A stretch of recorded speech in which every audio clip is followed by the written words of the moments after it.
We'll begin the press conference with Taylor Fritz. Taylor, it was a close match with some tough conditions out there today, but you must be happy to get that win. Yeah, obviously happy to get through in the end. I felt like he was playing good tennis. It was tough, just atmosphere to play in. I'm happy it's over. Who would like to go first? Questions in the room. Yeah, what was that atmosphere like?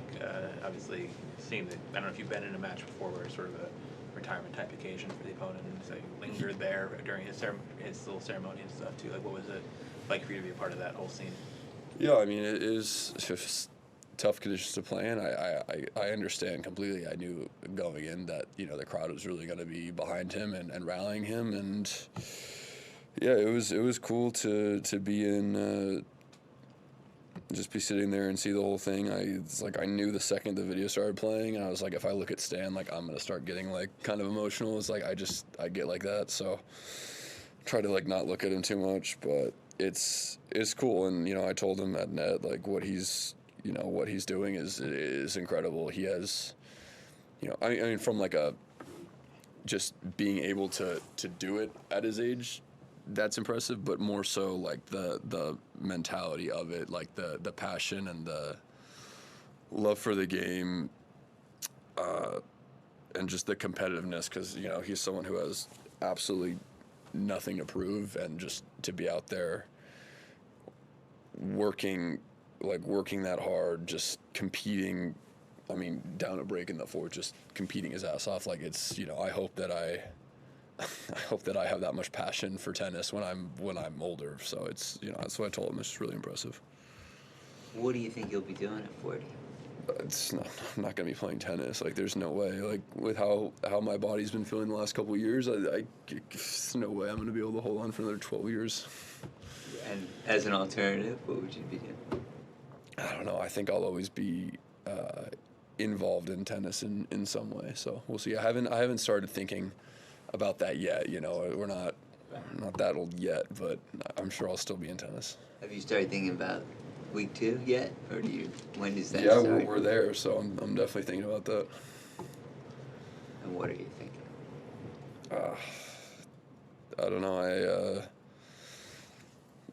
Just excited to take it one match at a time. We're kind of obviously in the closing parts of the tournament. I think there's some things that I want to do better, some maybe some still body concerns after this match, but I think overall the level is not bad. Like, I can work with a lot of the things that I'm doing on the court this week. So obviously you've talked about the knee, and you came into the tournament. It seemed like you were kind of like figuring out if you could rehab it at the same time you were playing, and you're now 3 matches in, playing pretty good ball. And I'm just wondering, and you mentioned some other niggling injury that you didn't say what it was, but are you healthy enough to win the tournament?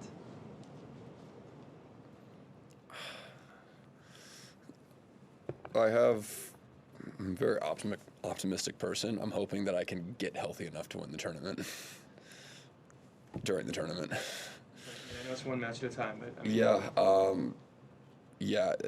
I mean, to be honest, like, today's not the best one for me, like, body wise. I think I said the other day I was like starting to feel really confident, like maybe almost overconfident in how my knee is feeling, and yeah, my knee feels pretty bad right now, and felt not great in the match. So weird, because I didn't really do anything different, but I'm just gonna keep going, and obviously after this tournament I will, I'll get a little bit of time to keep improving everything.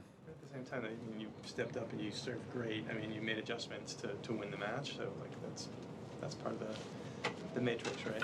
Yeah. I mean, I'm super happy with how the match went, but I mean, at the same time, like, I've been able to, serve well. I feel like even when I've been, like, the injuries I'm dealing with and the knee, when I've had them in the past, I've been able to serve. Like, that's not really the concern for me.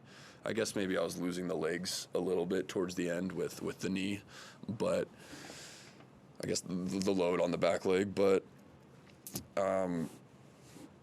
it was more, I felt I was being very affected on, like, return games, and to be honest, I only really broke in the third and the fourth, more to like him having a bit of an off game. It wasn't necessarily anything that I did that well. So, I mean, I'll take it, but yeah, I feel like I need to, I don't know, be able to do more. How much of you might have seen of Elliott's match against Sinner before you went on, and just sort of, because it was sort of first moment of this tournament where I feel like everybody was watching this one court, seeing one of these two big guys at all in some jeopardy. Did you watch it? What did you think of? I didn't see too much of it. I literally just saw the part where it looked like Jannik was cramping and Elliott broke, and so like that 5-minute window, and then I went to start doing my stuff. How much, I guess, does it?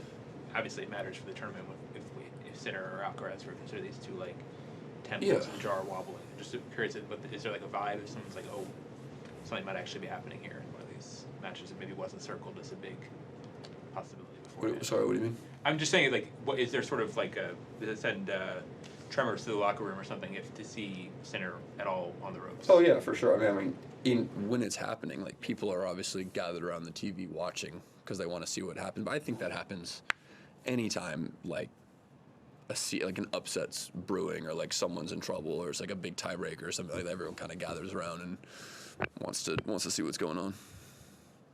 Lorenzo on a hard court.